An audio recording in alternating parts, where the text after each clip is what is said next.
अस्सलाम वालेकुम ख़वातीन हज़रात, मैं हूं योगी नईम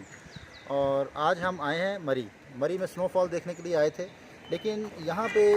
ज़िंदगी में जो लेसन मिल रहा है उसकी मैं आपके साथ शेयर करना बहुत ज़रूरी समझता हूँ, क्योंकि इंसान तजर्बों से सीखता है और किसी भी जगह जब पहुँचता है तो उससे सीखता है।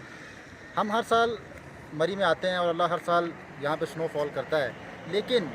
हमने कभी उससे ये नहीं सीखा कि जहाँ पे स्नोफॉल ज़्यादा होती है, जहाँ पे ज़्यादा बर्फ़ होती है, वहाँ पे तेज़ धूप भी उसको पिघला नहीं सकती, और जहाँ पे स्नोफॉल कम होती है, थोड़ी सी बर्फ़ होती है, वहाँ पे हल्की सी धूप उसको पिघला देती है और वो पानी की शक्ल दोबारा इख्तियार कर जाती है। हम ज़िंदगी में अगर रिश्तों को मज़बूत करना चाहते हैं,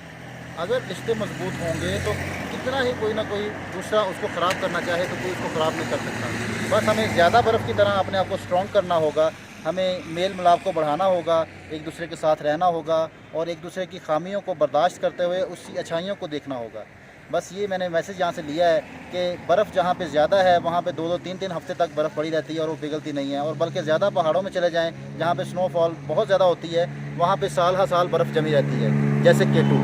तो ज़िंदगी भी इसी तरह ही है, जब आप किसी से बदगुमानी पैदा करते हैं, ख़ुद बदगुमानी पैदा करते हैं, तो वो रिश्ता कमज़ोर हो जाता है। तो रिश्तों को मज़बूत करने के लिए हमें अपने आप को साफ़ रखना होगा। Thank you very much.